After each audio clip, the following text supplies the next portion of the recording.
그때 예수님께서는 예루살렘으로 여행하시는 동안 여러 고을과 마을을 지나며 가르치셨다. 그런데 어떤 사람이 예수님께 구원받을 사람은 적습니까? 하고 물었다. 예수님께서 그들에게 이르셨다. 너희는 좁은 문으로 들어가도록 힘써라. 내가 너희에게 말한다.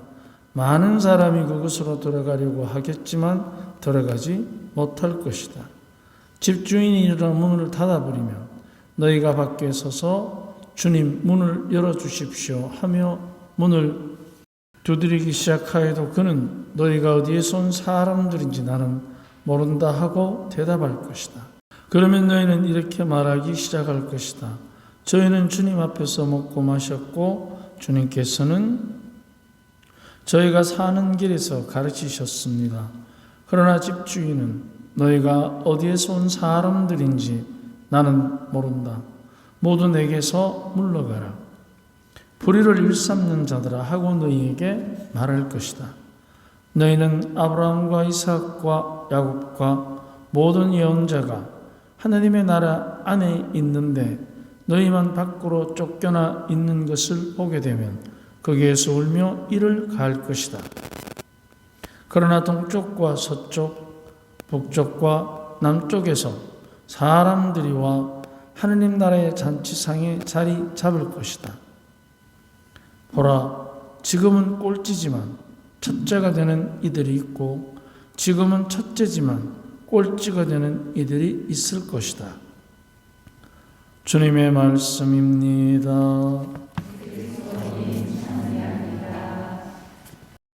예, 여러분 스마트폰 다 가지고 계시죠? 예, 스마트폰에 꺼내셔가지고 모든 형제들이라는 말을 쳐보세요. 모든 형제들. 치시고 5항, 5째 항, 5항을 쳐보세요. 모든 형제들 5항. 모든 형제들 5항 쳐보세요. 내용이 나옵니까? 나오죠? 프란시스 교황님의 회칙인데 아주 중요한 것입니다. 그게. 그래서 거기 보면 형제적 우정과 사회적 우애라는 말이 나올 겁니다. 형제적 사랑과 사회적 우애. 그게 뭐냐면 지금 에이펙 회의하고 굉장히 연결이 되어 있습니다. 지금 오늘 이제 아마 조금 전에 트럼프 대통령이 방한을 했을 텐데 온 세계를 쥐고 흔듭니다. 그 사람에게는 국경이 없습니다. 아마 지구가 좁을 거예요. 왜 그러냐? 자본과 군사력을 가지고 있기, 경제력과 군사력이 있기 때문에 그걸 가지고 모든 국경을 허물고 다닙니다. 전부 소나기에 쥐는 거죠. 관세 정쟁으로. 그러면 방어해낼 재주가 없습니다. 우리나라도 3,500억 불, 어제 일본 5,500억 불, 어마어마한 돈입니다. 그 돈을 이제 요구를 하는 거죠. 심지어는 거기에 대한 90%의 소유권을 주장합니다. 온 세계를 탈탈 털어먹겠다는 거죠. 이러한 횡포. 그래서 이게 왜 이렇게 되었느냐? 우리도 그러했습니다.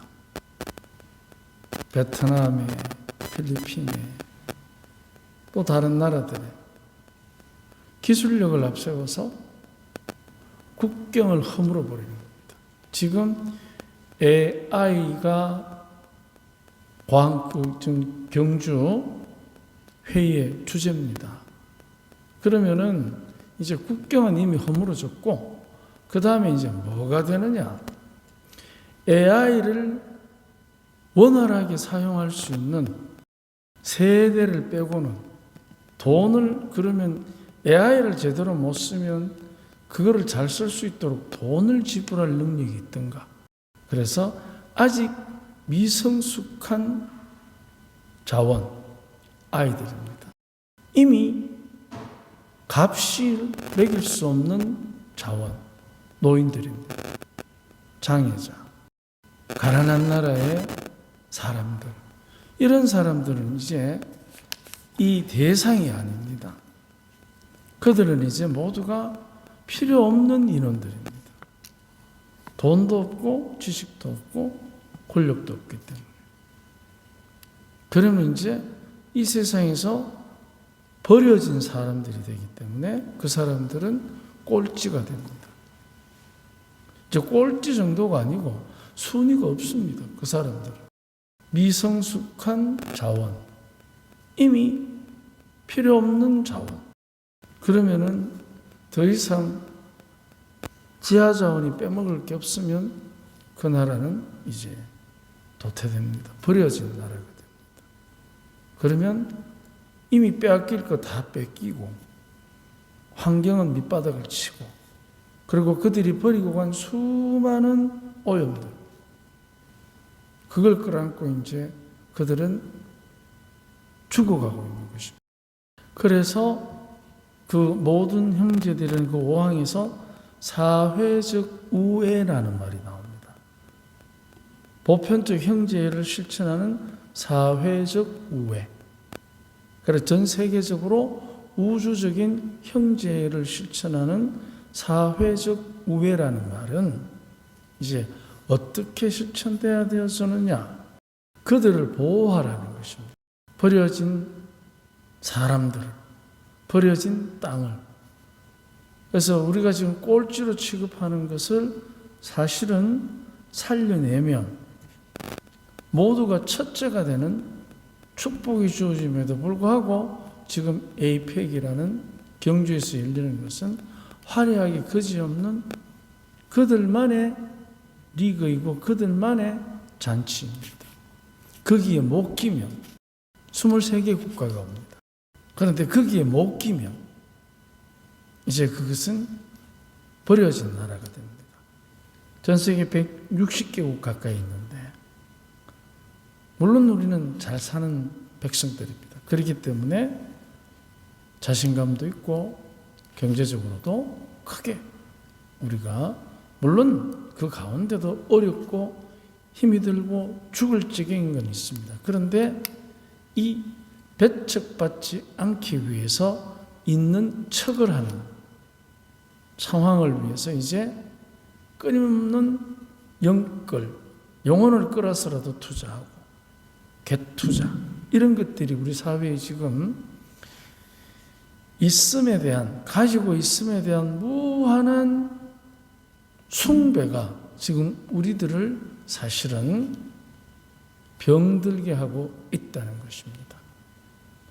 즉 주류 문화에 편성하지 못할 때 내가 주류라는 생각이 들지 않고 비주류, 내쳐진 사람이라는 생각이 들면 우리는 굉장히 당황하게 됩니다. 그러다 보니 어떻게 하느냐? 일부라도 주류라는 느낌을 받기 위해서 선택하는 꼴찌인 첫째 같은 그 착각들, 그게 바로 짝퉁입니다. 짝퉁. 겉으로 보기에 똑같죠. 똑같은데 제가 경험이 있는데 한 15년 전에 우리 동기 신부가 중국에 간지 그 친구가 대만 중국에서 30년을 살았어요. 생각하는 건 한국 사람 아닙니다. 이제 중국 사람 비슷합니다. 근데 한 번은 만났는데 시계를 고급 시계를 한 20개를 사왔어요. 그래 하나씩 나눠주더라고. 끼고 이제 밥 사주고 신발 신으려고 껌 묶으려고 하니까 알맹이가 툭 빠지는 거예요. 이 원래는 이 시계가 5천만 원짜리예요. 그 상표는. 근데 신발 껌 묶으려고 하니까 알맹이가 툭 빠져. 좀 신기 하나 이렇게 한다. 야 이거 시침 없다. 이게 이제 우리가 하나의 인류 문화를 첫째가 되기 위한 몸부림의 비극적인 증거입니다. 그렇다면 우리 역시 신앙 안에서도 이제 우리가 좀 더 민감하게 생각해야 되는 부분이 바로 이것입니다. 우리 안에 스며져 들어오는 인류문화, 그러니까 인류문화라는 것은 꼭 1등이라 해야 되는 게 아니고 유행을 뜻하는 것입니다. 유행. 그래서 주님께서는 유행에 존재하시지 않고 사랑에 있다는 말이 있습니다. 하나님의 뜻은 섬세합니다. 그래서 신은 디테일한 곳에 존재한다는 말을 우리가 하는데, 사랑이 섬세한 것이냐, 유행이 섬세한 것이냐. 유행은 중독 증상이 있기 때문에 섬세한 게 아니고 세심하게 만듭니다. 눈치 보고 있어야 돼요. 꾸며야 돼요. 세심하게 만듭니다. 그런데 사랑은 상대를 위한 배려가 전제되기 때문에 하면 할수록 섬세해집니다. 내 스스로가. 사랑이 섬세해지게 되면 우리는 타인을 위로하는 데 있어서 굉장히 적극적입니다. 그럼 내가 남을 적극적으로 위로하면 나 역시도 내가 적극적으로 남을 위로하는 그 행위 안에서 벌써 우리는 내가 적극적인 사람이 되기 때문에 현실을 능동적으로 받아들이는 것입니다. 그런데 유행에 따라가는 세심한 사람들은 눈에 보이는 것에 거기에 굉장히 매달려 있기 때문에 그 결과 눈에 보이지 않는 것에 대한 배려라는 것 또는 인내라는 것, 희생이라는 것, 이런 것으로부터는 점점 더 멀어지고 눈에 보이는 것이에요. 그래서 지금 에이펙 우리 TV에 뉴스 나오는 거 보면 화려합니다. 너무나 화려합니다. 그런데 그 이면에 보면 경주에도 많은 힘든 사람들이 있습니다. 정말 생활 수급 대상자이고 혼자 계시는 어른들, 그분들이 길거리에 이 기간 동안 경주 박물관 근처에 유모차, 자기 다리가 되어주는 그걸 밀고 나오면 안전요원들이 어떻게 하겠습니까? 복잡함을 빌미로, 대의 명분을 빌미로 해서 못 오게 합니다. 우리는 이제 이런 첫째와 꼴찌의 비극적인 상관관계를 체험하고 있는 것이 지금 우리들의 흥청망청의 결과입니다. 그래서 어느 것이 나쁘다, 좋다는 뜻이 아니라 우리가 어느 누구도 배척하지 않는 그 꼴찌들을, 아니 순위가 없는 무순위의 그 사람들을 대한 배려도 굉장히 우리들에게는 소중하다는 것입니다. 그래서 주님께서 첫째가 꼴찌가 되고 꼴찌가 첫째가 된다는 그 말씀의 의미에서 과연 첫째가 누구, 꼴찌가 누구인가? 주님의 시각, 우리의 현실적인 시각, 사랑과 유행 그 사이에서 한 번쯤 지금 우리 주변에 일어나는 일들을 하나님의 자녀답게 볼 때 훨씬 더 우리는 폭넓은 신앙의 시각을 가지고 그 안에서 정말 행복이 무엇인지를 한 번쯤 고민해보는 그런 시간이 되면 좋겠습니다. 아멘.